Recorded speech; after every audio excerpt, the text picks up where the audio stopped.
그래서 우리는 블레셋 장수 골리앗이 이스라엘을 모욕했지만 이스라엘 백성들이 모두 두려움에 떨고만 있었던 그 장면에 대해 살펴보았습니다. 이어지는 오늘 본문은 하나님께서 그러한 골리앗을 물리치도록 하시기 위해서 다윗을 등장시키는 장면에 대한 말씀입니다. 다윗이 드디어 역사의 전면에 나서게 되는 겁니다. 구체적으로 다윗이 어떻게 등장하게 되었는지를 살펴보면서 은혜 나누기 원합니다. 바라고 나가는 성령 하나님께서 오늘 본문을 통해서 우리에게 분명하신 그 음성을 들려주시기만을 간절히 소원합니다. 우리 12절에서 15절까지 우리 같이 읽겠습니다. 다윗은 유다 베들레헴 에브라 사람 이사랴 하는 사람의 아들이었는데 이새는 사울 당시 사람 중에 나이가 많아 늙은 사람으로서 여덟 아들이 있는 중 그 장성한 세 아들은 사울을 따라 싸움에 나갔으니 싸움에 나간 세 아들의 이름은 장자 엘리압이요 그 다음은 아비나답이요 셋째는 삼마며 다윗은 막내라. 장성한 세 사람은 사울을 따랐고 다윗은 사울에게로 왕래하며 베들레헴에서 그의 아버지의 양을 칠 때에 아멘. 이 말씀은 다윗이 역사의 전면에 등장하게 되는 배경에 대한 말씀입니다. 다윗은 유다 베들레헴 에브라 사람 이새의 8명의 아들들 가운데 막내입니다. 이새는 나이가 많아서 전쟁에 참여할 수가 없었고 이새의 장성한 세 아들이 전쟁에 참여하게 되어집니다. 장자 엘리압, 그리고 차남 아비나답, 그리고 셋째 삼마입니다. 이때 다윗은 베들레헴에서 그의 아버지의 양을 치고 있었습니다. 자, 우리 16절에서 19절까지 읽겠습니다.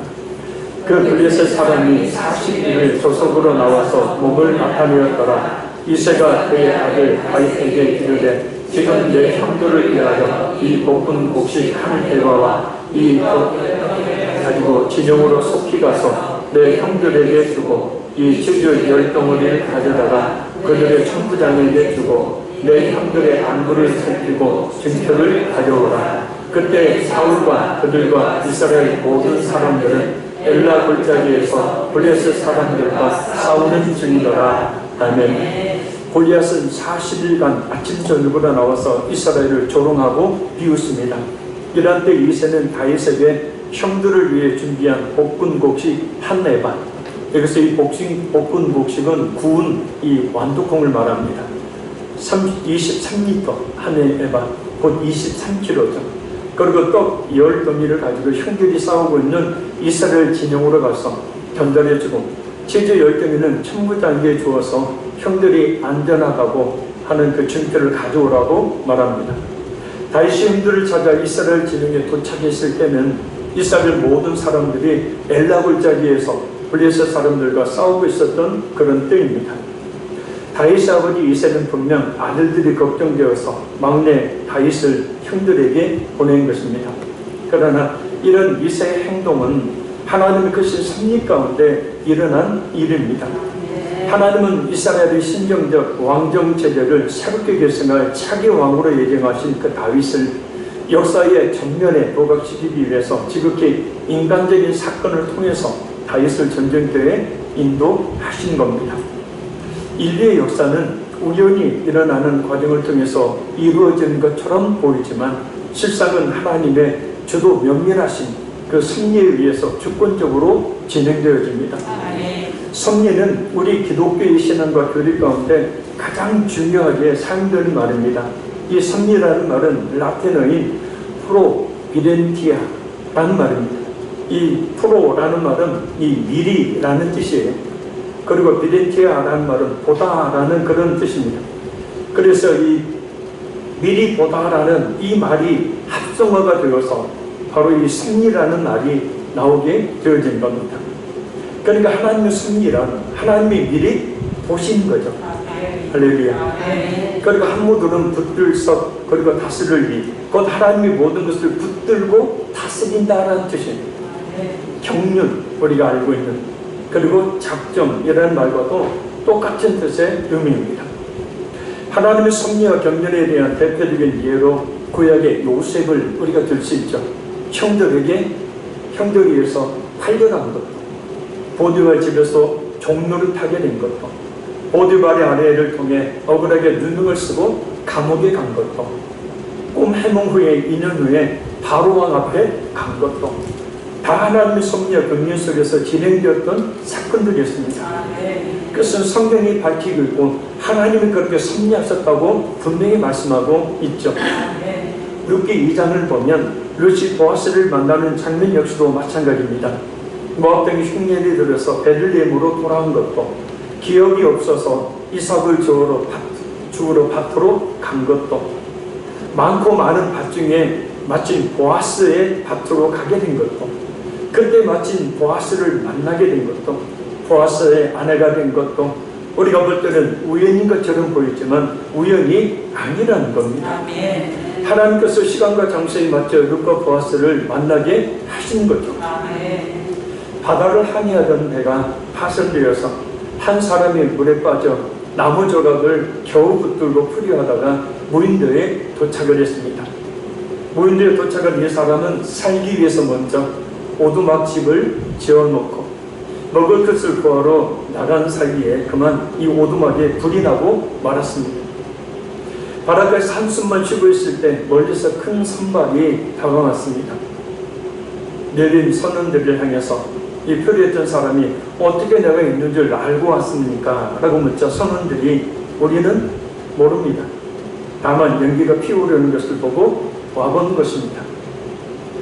그럼 여기서 겨우 지은 오두막집이 불이 난 것이 잘된 일일까요? 잘못된 일일까요? 좁혀서 보면 그 사람에게는 잘못된 일이었지만 결국은 그 표류에서 구원을 받게 된 계기가 된 거죠. 우리의 삶 가운데 이런 우연이 아닌 필연적인 일은 계속해서 일어나고 있습니다. 또 이런 간증이 있습니다. 주일 저녁 고속버스 터미널이었습니다. 서울 출장을 마치고 고향으로 귀가하는 사람들이 많은 주일 저녁이었습니다. 대부분 사람들이 시간이 많아 창밖을 바라보거나 그냥 시간을 보냅니다. 그런데 한 사람이 버스를 놓치고 말았습니다. 제 시간에 왔는데 무슨 이유인지 몰라도 버스가 이미 떠나버린 것입니다. 그래서 짜증도 내고 화를 내면서 다음 차를 기다리고 있던 차에 전도를 받게 되었습니다. 그때 그 사람이 전도를 받고 예수님을 영접하고 다음 주일부터 동네 교회에 나가겠다고 한 것입니다. 그때 이 전도를 받은 사람이 후일 이런 말을 합니다. 왜 하나님이 나로 하여금 버스를 놓치게 했는지를 알 것 같습니다. 그냥 우연하게 버스를 놓치게 되었고 그냥 우연히 전도자를 만나서 그 사람이 복음을 듣고 교회에 나간 것인가? 아니라는 거죠. 우리는 그 사람을 구원하시기 위한 하나님의 섭리였다는 것을 알 수가 있게 되어집니다. 그래서 그 사람이 버스를 놓친 것이고 복음을 듣게 된 것입니다. 요셉의 경우 억울하게 형들에 의해서 달려간 것, 비참한 인생의 큰 고난이었는데 그것이 하나님의 섭리 가운데 있었고 그것을 통해서 결국은 애굽의 총리가 되었고 이스라엘의 민족을 품에 안을 수 있는 그런 놀라운 역사의 이 출발점이 되었던 거죠. 룻 역시도 마찬가지죠. 남편을 잃고 결국은 비참한 삶을 살다가 보아스의 밭에 이삭을 주우러 갔다가 보아스를 만난 것. 남편을 잃었습니다. 기업을 물을 사람도 기업 물을 것도 없습니다. 그러니까 그 상황만 빼어놓고 보면 참 룻이라는 이 여자의 인생이 기구하다라고 말할 수 있겠지만 그 역시도 하나님의 섭리하심이 있었다는 할렐루야. 그리고 무인도에 표류했던 그 사람도 참 얼마나 세상 사람 말로 재수가 없어서 이 표류를 하게 되고 그나마 거기서 살아보자고 이 우두막을 지었는데 그것조차도 불이 타버리는 참 비참한 상황. 근데 그것을 통해서 선박이 그 불을 연기를 보고 찾아오게 되어서 건짐을 받게 되었다. 여러분 우리 인생을 절대 끊어보지 마세요. 아멘. 우리 모든 인생사에는 우연이란 없다. 모든 것이 하나님의 섭리 가운데 일어납니다. 우리 모든 인생사를 미리 보시는 하나님께서 우리 각자마다 어떤 선하신 분명한 목적을 가지시고 우리의 모든 삶을 주관하고 계신다는 겁니다. 하나님께서 우리의 모든 것을 붙들고 계시며 다스리고 계신다는 뜻입니다. 다스리다라는 말은 사전을 보면 여러 가지 뜻이 있어요. 첫째, 나라, 사회, 집안의 일을 보살피거나 맡아가다. 그러니까 하나님께서 우리의 모든 것을 맡아 주관하신다는 거죠. 둘째는 어떤 목적에 따라 잘 정리하거나 다루어 처리하다. 그러니까 하나님의 선하신 목적에 따라서 우리의 모든 삶의 모든 것들을 처리하시고 정리하시고 이끌어 주심을 이야기합니다. 셋째는 어지러운 일이나 상태를 수습하여 바로 잡다. 이게 우리의 모든 삶에 벌어지는 이런 혼란의 모든 일들을 하나님께서는 결국 바로 잡아 주신다는 거죠. 수습해 주신다는 거죠. 넷째는 죄에 대해 벌을 주다라는 뜻입니다. 이것도 하나님의 섭리, 하나님의 다스리심, 또 병을 고쳐주다, 몸이나 마음을 가다듬어 바로 잡다라는 뜻입니다. 그러니까 지금 이 시간도 하나님께서 말씀을 통해서 우리의 마음을 더욱더 믿음의 마음으로 가다듬어 주시기를 바랍니다. 그것이 하나님의 다스리심이고 그것이 하나님의 섭리입니다. 이 하나님의 섭리라는 말이 의미하는 그 일들이 우리의 삶 가운데 일어났었고 또한 지금도 일어나고 있다는 것입니다. 한번 고백합니다. 하나님은 지금도 일하고 계신다. 멀리서 일하고 계시는 것이 아니라 당신의 택한 자녀인 우리 한 사람 한 사람의 삶에서 분명히 일하고 계신다는 거예요. 섭리하고 계신다는 거예요. 그래서 우리가 사는 것 같지만 하나님의 크신 섭리 가운데 우리가 사는 것이 할렐루야. 우리의 삶이 그래서 부정적인 그런 정황 가운데 있든지 그다음에 긍정적인 정황 가운데 있든지 그 속에는 분명하신 하나님의 그 섭리 가운데 있다라는 것이 하나님의 뜻이 있다고요. 할렐루야. 다시 말씀드립니다. 그래서 인생을 끊어보지 마시고 길게 보세요. 하나님의 섭리는 미리 보다라는 뜻이에요. 그러니까 우리 인생의 모든 것을 하나님은 다 미리 보시고 그 미리 모든 것을 다 준비하시고 예비하시고 모든 일들을 그 선한 목적을 이루기 위한 일들로 합력하여 선을 이루게 하신다. 자, 그래서요 이거 한 가지만 생각해도 삶이 아마 활력이 넘칠 거예요. 하나님이 나의 삶 가운데 일하고 계신다. 하나님께서 지금도 우리 자신의 삶의 모든 여정 가운데 일하고 계심을 믿어야 합니다. 선한 결과를 가지시고 말입니다. 로마서 8장 28절에 우리가 알거니와 하나님을 사랑하는 자 곧 그의 뜻대로 부르심을 입은 자들에게는 모든 것이 합력하여 선을 이루느니라. 그러니까 우리가 구원을 받는 데 있어서도 우리의 가족이라든지 환경이라든지 여건이라든지 고난이라든지 우리의 심령의 상처나 고통이나 아픔에 대한 모든 것을 다 합력하여 결국은 주님을 의지하고 주님을 찾게 만드심으로 구원에 이르게 하시고 우리의 신앙 역시도 모든 걸 합력하여 선을 이루셔서 나는 모르는데 하나님은 나를 향한 분명한 그 목적을 그 뜻을 가지고 오늘도 이끌고 가신다는 거예요. 따라서 우리는 범사의 하나님을 인정하고 또한 하나님만을 의뢰해야 될 줄로 믿습니다. 다윗이 역대상 29장 11절 12절에 자신의 인생을 거의 마감하는 시점에 성전 건축을 앞두고 이런 고백을 합니다. 여호와여 위대하심과 권능과 영광과 승리와 위엄이 다 주께 속하였사오니 천지에 있는 것이 다 주의 것이로소이다.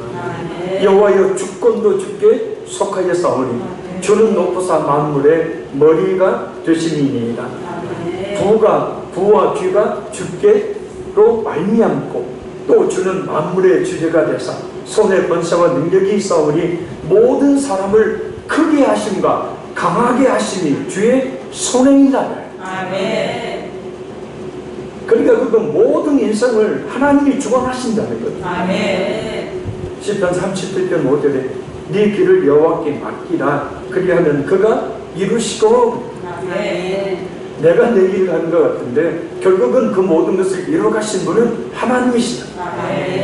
시편 139편 10절에 거기서도 주의 손이 나를 인도하시며 주의 오른손이 나를 붙드십니다. 아멘. 할렐루야. 하나님께서 멀리 떨어져 있는 것과 같은, 동에서에서 먼 것 같은 그런 이 하나님이 버리신 것 같은, 하나님의 완전히 외면하신 것 같은 그런 상황에 있었던 시편 기자가 고백했네요. 고백한 내용이 바로 그 순간에까지도 하나님이 거기에서 계신다는 거예요. 거기서부터 나를 인도하시며 주의 오른손이 나를 붙드신다.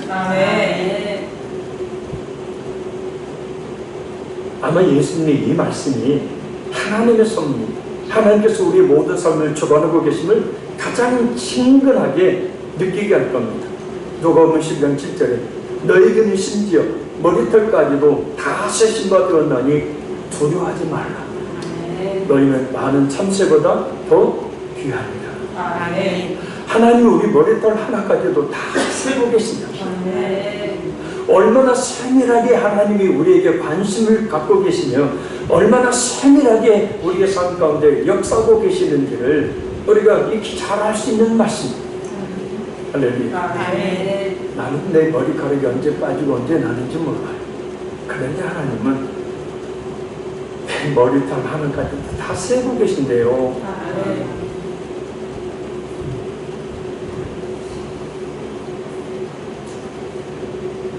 그렇게 하나님이 우리를 사랑하시고 그렇게 하나님이 우리의 모든 삶 가운데 세밀하게 섭리하고 계십니다.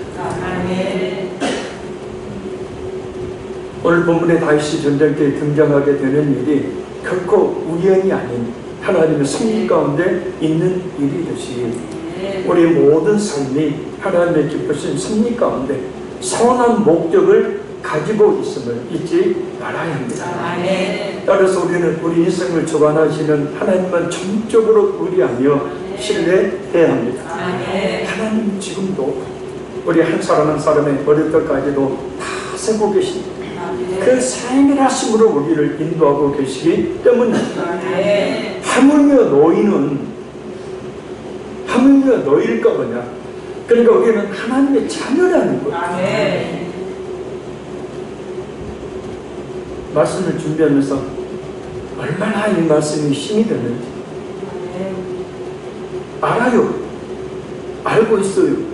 그런데도 또 다시 이 말씀을 묵상하며 이 말씀을 들으니 그래, 하나님이 우리 모든 길을 주관하고 계시는구나. 내가 사는 것 같은데 그게 아니었구나. 하나님이 그렇게 세밀하고 인도하고 계시는구나라는 이 사실 한 가지만 우리가 확신을 해도 우리는 담대하게 살게 될 줄로 믿습니다. 우리 20절 읽겠습니다.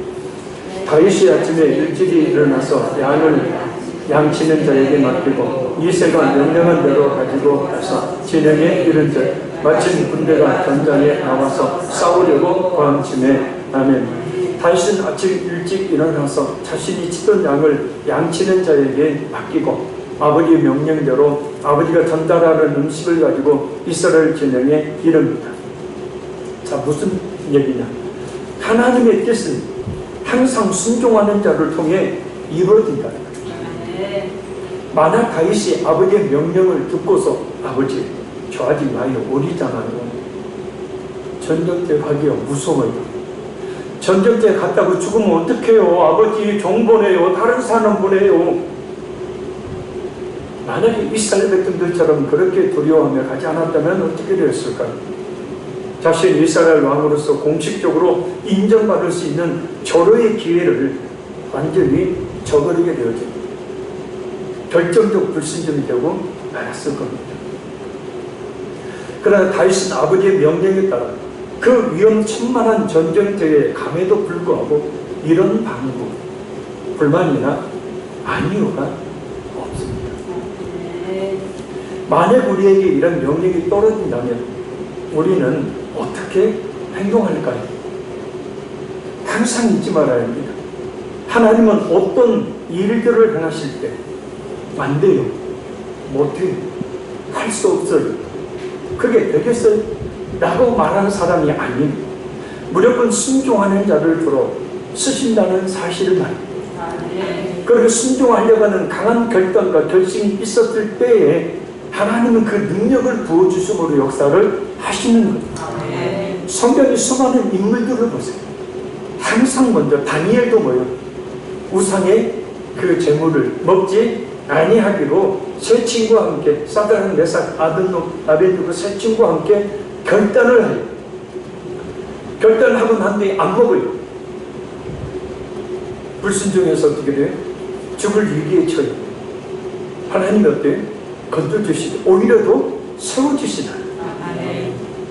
그러니까 항상 하나님은 우리 심령을 감찰하시고 우리가 진정으로 그 말씀에 하나님은 우리에게 내리시는 그 명령에 순종하기를 원하는 강한 결단과 결심이 있으면 그에게 지혜와 능력 주셔서 그에게 필요한 모든 걸 주셔서 그 일을 행하게 만드신다는 거예요.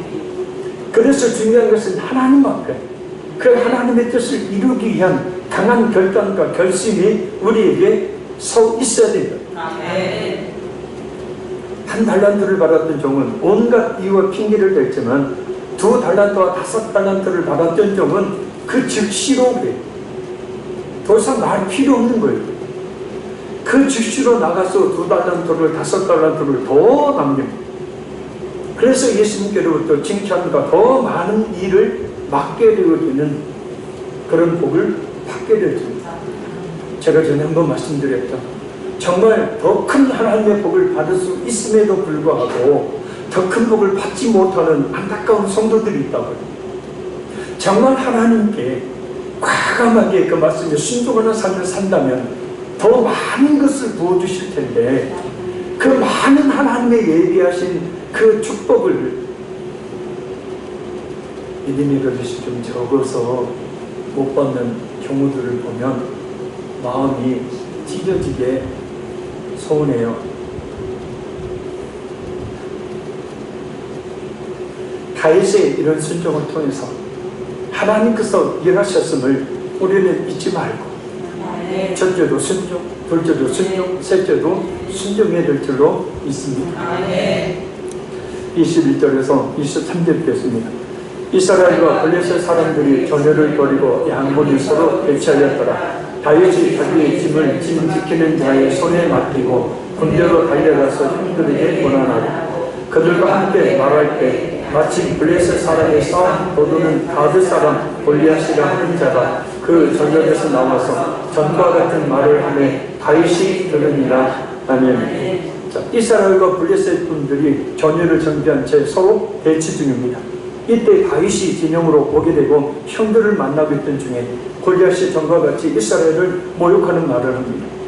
블레셋은 막강한 전력을 가지고 있었지만 이전에 이스라엘에게 패했던 그 경험 때문에 섣불리 공격하지 못하고 있었던 겁니다. 그런데 이제는 불가피하게 전면제를 앞두고 있는 상황에 이스라엘의 길을 꺾기 위해서 다시 골리앗을 앞세워서 이스라엘의 길을 꺾으려고 하고 있는 겁니다. 하나님께서 가장 위기의 순간에 바로 그 상황에 다윗을 전쟁터에 보내셨습니다. 두 가지 승리하신 있죠. 하나는 이스라엘의 가장 위급한 때에 다윗을 보내심으로 이스라엘을 구원하시려는 것. 다른 하나는 자기 이스라엘의 왕으로 기름을 부음받은 다윗을 하나님이 부각시키려고 하신 겁니다.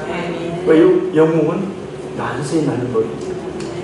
다윗을 모든 이스라엘 같은 것 앞에서 가장 극적으로 가장 크게 부각시키심으로 다윗을 세우시려는 하나님의 섭리가 있음을 알 수 있습니다. 이를 우리 자신에게 적용해 보십시오. 우리에게 일어나는 여러 가지 그런 고난들은 결국 하나님의 능력을 체험하게 함으로 더욱 하나님을 의지하도록 하시기 위함임을 알 수 있어요. 그리고 그 고난을 잘 이겨내는 그런 성도에게 축복하심으로 세워주시려는 것임을 또한 알 수 있다는 거예요. 어떤 삶의 위기와 순간, 위기의 순간 분명하신 하나님의 계획하시 있음을 믿고 더욱 하나님을 의지하며 기도해야 합니다. 하나님은 그런 위기의 순간 그 크신 능력을 나타내시기 때문입니다. 아멘. 예를 들면 자잘한 전투에 다윗을 보내서 승리하게 하는 것과 완전히 전세가 기울어져 있는 상황 속에 다윗이 골리앗을 죽임으로 전쟁에서 승리한 것의 차이는 다윗에 대한 사람들의 인식을 완전히 바꿔놓게 되겠죠. 그래서 사울은 천천히요, 다윗은 만만이라. 그러면 온 이스라엘 백성들이 다윗을 추앙하게 만드는 결정적인 계기를 마련하시기 위해서 바로 이 위기의 때에 우리가 다윗을 보내신 거예요. 아멘. 이 위기의 순간, 힘들고 어려운 상황 속에 하나님 우리를 예수님께 하셨고 하나님의 분명한 계획과 뜻이 있어서 우리에게 교회로 보내시고 분명한 하나님의 그 뜻을 분명히 이루시려는 계획이 있는 줄로 믿습니다. 그러니 항상 기억하세요. 하나님의 미리 내다보시는 섭리가 있다. 자, 우리 24절에서 27절 읽겠습니다. 이스라엘 모든 사람이 그 사람을 보고 심히 두려워하여 그 앞에서 도망하며 이스라엘 사람들이 이르되 너희가 이 올라온 사람을 보았느냐? 참으로 이스라엘을 모욕하러 왔도다. 그를 죽이는 사람은 왕이 많은 재물로 구하게 하고 그의 딸을 그에게 주고 그 아버지의 집을 이스라엘 중에서 세금을 연재하게 하시니라. 다윗이 곁에 서 있는 사람에게 말하여 이르되 이 블레셋 사람을 죽여 이스라엘의 치욕을 제거하는 사람에게는 어떠한 대우를 하겠느냐? 이 할례받지 않은 블레셋 사람이 누구에게 살아계시는 하나님의 분들을 모욕하겠느냐? 백성이 전과 같이 말하여 이르되 그를 죽이는 사람에게는 이러이러하게 하시리라 하니라. 아멘. 장전 골리앗의 그 쩌렁쩌렁한 외침은 골짜기에 진을 치고 있었으니까요. 그 골짜기에 소리가 울리게 되겠죠. 그 쩌렁쩌렁한 외침에 두려움을 느낀 이스라엘 군대들이 전열을 가다듬고 있었는데 도망합니다. 그러면 산탄이 이 골리앗을 죽인 사람에게는 왕이 많은 재물을 주고 그의 딸을 주며 나라에서 부과한 그런 세금과 모욕을 면제하게 되는 엄청난 보상을 약속했지만 그를 죽일 만한 사람이 없다는. 그러자 다윗은 골리앗을 치고 이스라엘의 치욕을 제거하는 사람에게 어떤 대우를 하느냐고 묻습니다. 몰라서 묻는 게 아니에요. 또한 어찌 할례받지 않는 블레셋 사람이 하나님의 군대를 모욕하게 내버려 둘 수 있느냐고 묻습니다. 그래야 이스라엘 사람들은 앞에서 말한 보상을 다시 이야기해 줍니다.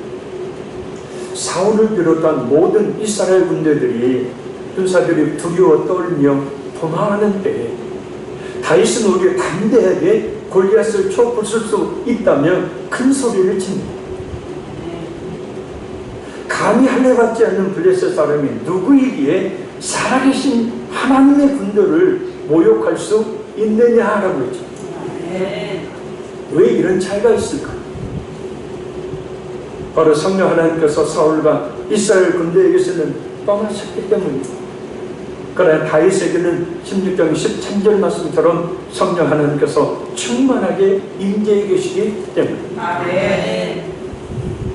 똑같이 블레셋이라는, 아니 골리앗이라는 장대한 불가능 앞에 사울왕과 이스라엘 군대들 그리고 다윗이 똑같은 골리앗이라는 불가능 앞에 서 있는데 모든 사람들은 두려워 떨며 도망하는 모습을 보이지만 오직 한 사람 다윗만큼은 담대한 모습을 보인다. 마찬가지로 우리의 많은 영적 싸움에서 그리고 거센 이 세상의 풍랑 앞에서 우리 역시도 두려워 떠는 모습을 보이며 도망하려는 모습을 보일 수도 있고 또한 담대하게 맞서는 모습을 보일 수도 있습니다. 그러나 그 담대함 바로 성령님이 주시는 것인 줄로 믿습니다. 그래서 성령의 충만함을 통해서 얻을 수 있는 거예요. 어차피 세상을 살아가야 합니다. 할렐루야. 어차피 우리가 우리의 세상을 살아가야 돼요. 하나님 주시는 생명의 기간 내에. 그런데 이왕 살아갈 것이면 날마다 성령으로 충만해져서 이렇게 이 세상을 대해서 또 어떤 불가능한 문제에 대해서 아이들 말로 담대하게 좀 맞짱을 좀 뜰 만한 그런 믿음의 용사로 좀 살아야 될 줄로 믿습니다. 아멘. 네. 아멘. 일단은 맞짱을 뜨자. 감사합니다.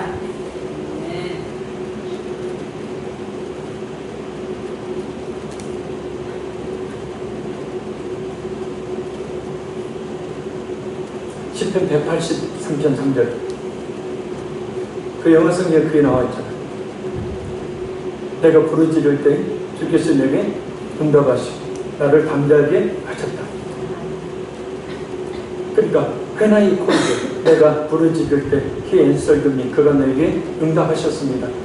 그 응답이 뭐냐? He made me, 그가 나를 만드신다는 거예요. 할렐루야. Old and start dark. 그러니까 내가 하나님께 어떤 문제를 가지고 부르짖어 기도할 때 하나님께서는 뭐 하시냐면 내가 부르짖어 기도하는 그 제목 주시는 게 아니라 그거 준비하시는 게 아니에요.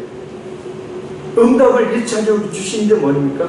내 영혼을 올덴드 스타트 할 때 담대하고 용기 있게 만드시는 거예요. 아멘. 할렐루야. 아멘. 그래서 우리가 진짜 하나님께 부르짖어 기도하면 담대함이 생기잖아요. 아멘. 용기가 생기잖아요. 아멘. 이게 될까? 힘들어 죽겠네. 하면서도 하나님께 진짜 부르짖어 기도하면 용기가 생기잖아요. 힘이 생기잖아요. 아, 주께서 하실 거야. 담대함이 생기잖아요.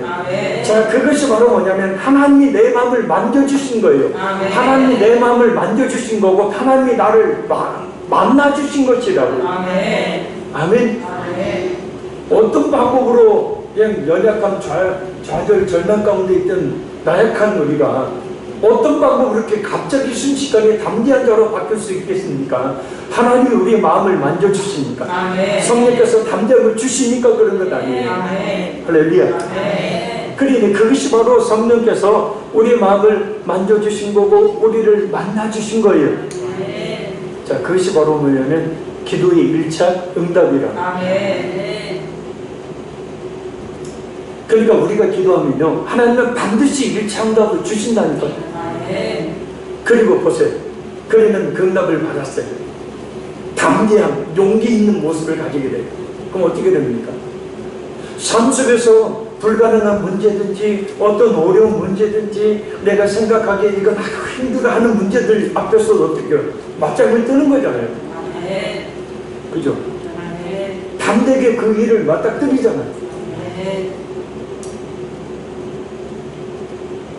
좀 눈 좀 막 푹 떠봐요. 좀 막 눈에서 막 빛이 나요. 막 맞짱 뜨려면 일단 눈으로 제압하고 들어가야지. 자, 그렇게 완전히 다른 다윗의 담대함. 아니, 입장 한번 생각해 보세요. 수많은 블레셋 군대가 있고 3m나 되는 골리앗이라는 장수가 눈앞에 있고 좌우 옆을 보니까 왕을 비롯해서 형들을 비롯해서 이스라엘의 장수들 군사들 다 두려워 벌벌 떨고 이전에 전면전을 치려고 하니까 다 도망가려고 하는 때에 혼자만 담대해요. 저걸 혼자만 담대하다고요. 있을 수 있는 일이라는 거예요. 이게 사람의 힘으로 되는 일이라는 거예요. 성령께서 다윗을 붙들고 있었기 때문입니다. 그래서 우리가 담대하게 용기 있게 힘 있게 자신 있게 활기차게 진취적으로 이 세상을 살려면 성령의 능력으로 충만해 져야 합니다. 그래야 좀 뭔가 한번 해보자.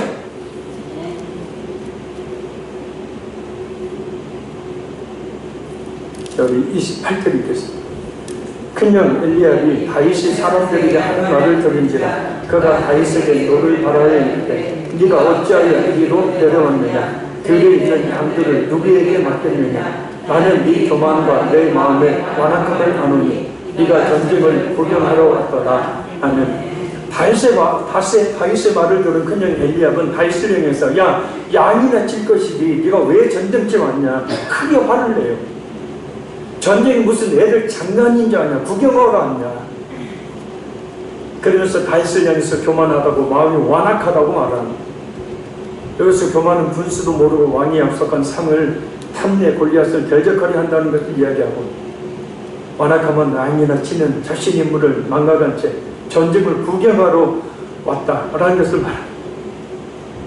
자, 큰형 엘리압의 말은 어쩌면 지극히 인간적인, 지극히 당연한 말이죠. 그죠? 아니, 여기서는 그 아멘해도 돼요. 그렇잖아요. 그러나 이 말은 다윗이 누구인지 잘 모르게 하는 말이고, 아니 영적으로 악한 마귀의 방해를 이야기합니다. 악한 마귀라는 놈은 항상 불가능한 현실, 항상 부정적인 현실만을 직시하게 만들어버리기 때문에, 그래서 그 고개를 하나님 향해서 들지 못하게 만들어버려요.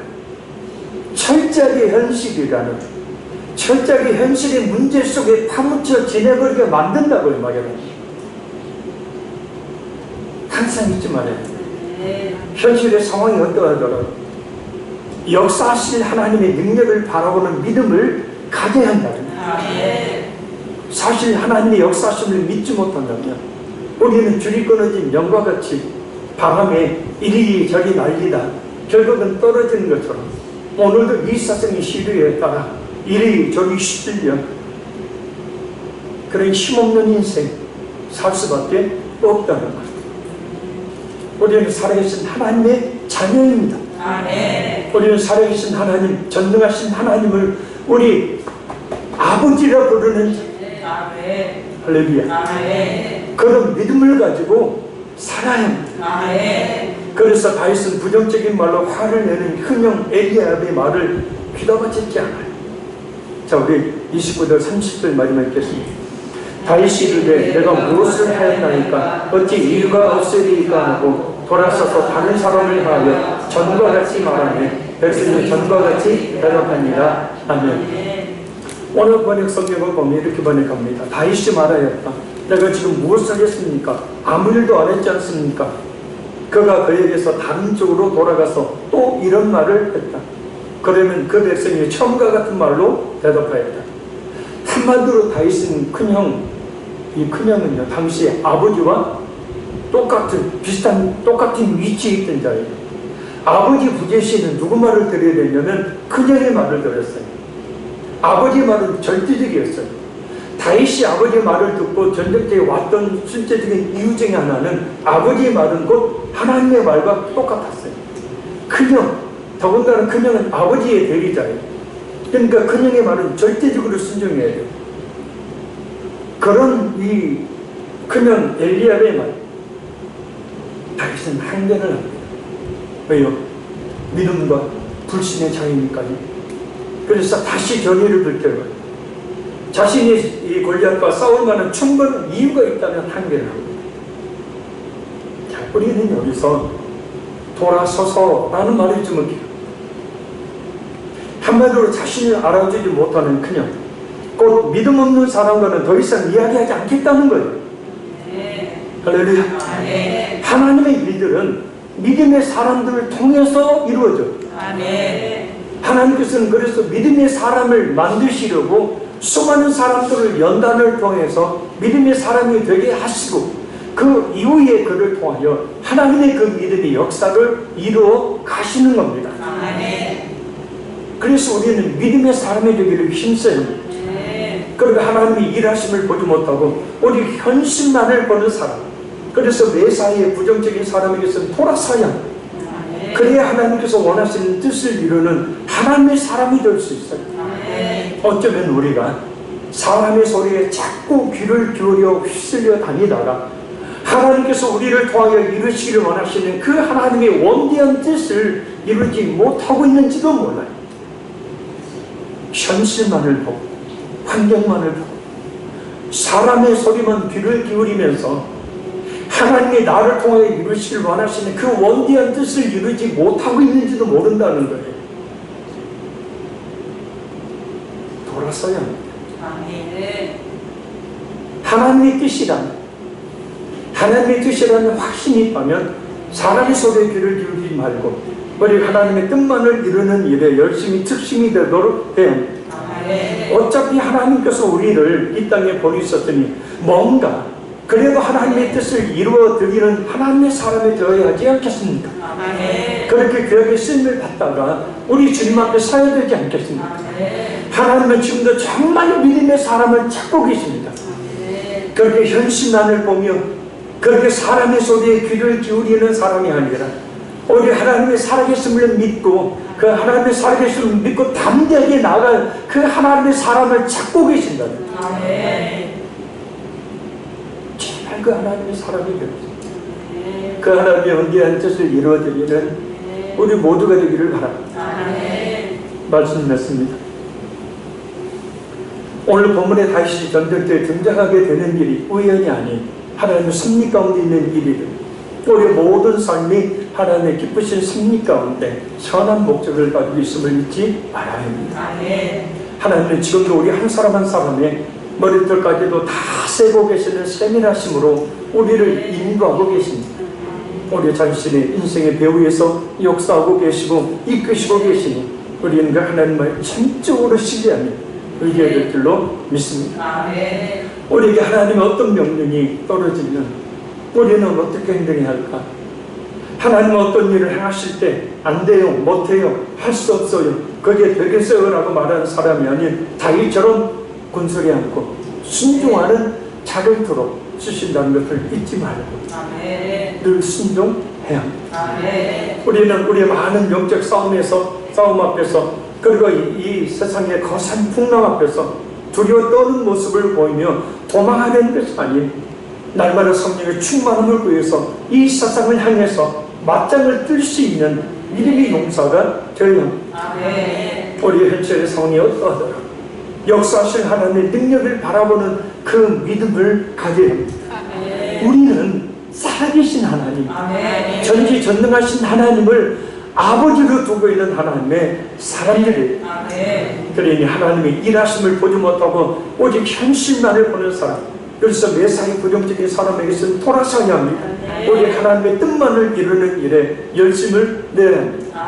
하나님은 지금도 그 마음이 진정 하나님의 원대하신 뜻을 이루기를 원하는 주님의 그런 성도를 찾고 계시고 그를 통하여 일하기를 원하신다. 이 시간 우리의 말씀을 듣고 기도하기 원합니다. 기도 제목드립니다. 우리의 모든 삶이 하나님의 기쁘신 섭리 가운데 선한 목적을 가지고 있음을 믿습니다.